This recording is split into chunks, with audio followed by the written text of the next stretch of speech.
Learning new information about what led up to that deadly crash up in Fulton County.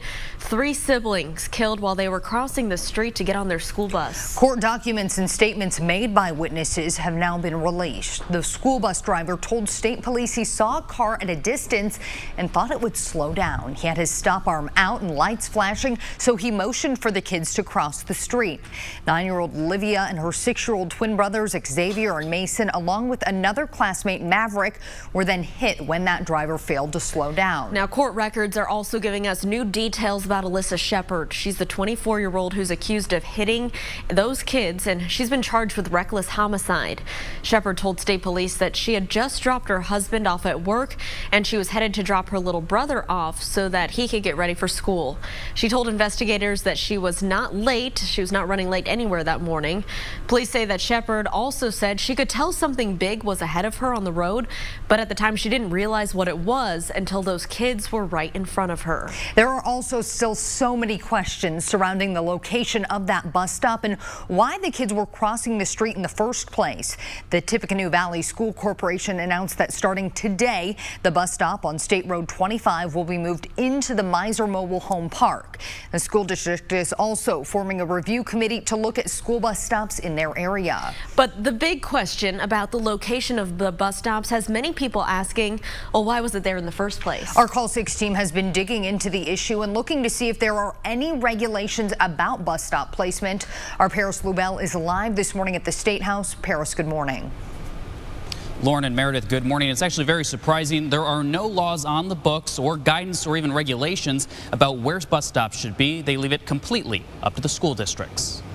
Each day, students across the state rely on the school bus to get them to or from school. But the locations of the bus stops aren't always the safest for students getting to the stop in the first place. It's the question being asked about that stop in Fulton County. Many saying the stop should have never been there in the first place. But who regulates bus stops? Call 6 went digging and we couldn't find a state law or even guidance from the state about where bus stops should be located. I want to help those bus drivers and those districts. Representative Ed Delaney says with changing state law, the state could monitor and oversee bus stop locations. We could get statewide policies or approaches or information to try to increase safety. Otherwise, we're dependent on every school district, every bus driver to sort this out. So Delaney says there also needs to be a crackdown on people blowing through the stop arm. State records show thousands of drivers every single day don't stop for those red flashing lights and stop arms on school buses, putting students in the crosshairs. The toughest thing about this whole case is that somebody lost 3 kids in one event.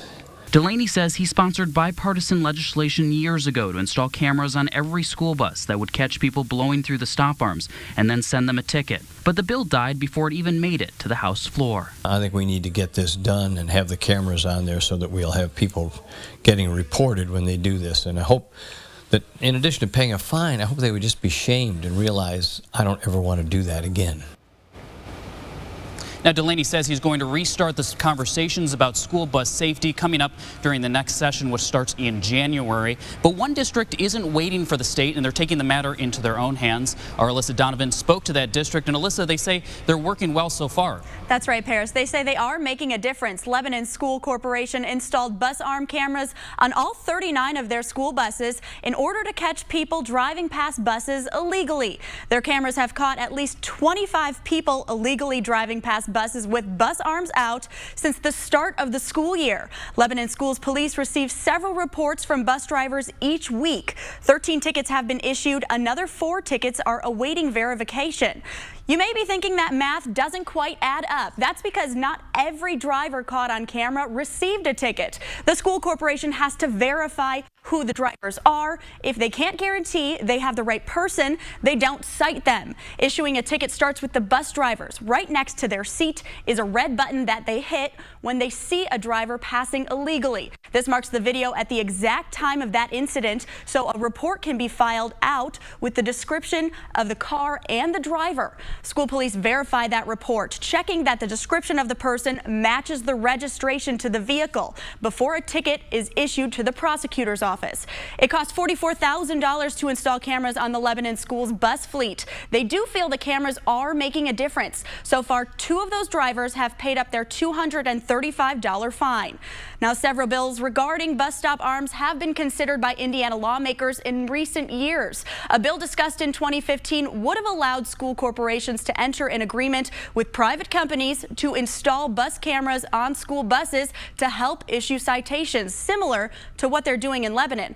The schools also would have received a percentage of those fines. Opponents of the bill felt the surveillance would invade the public's privacy, and the bill was killed before the vote.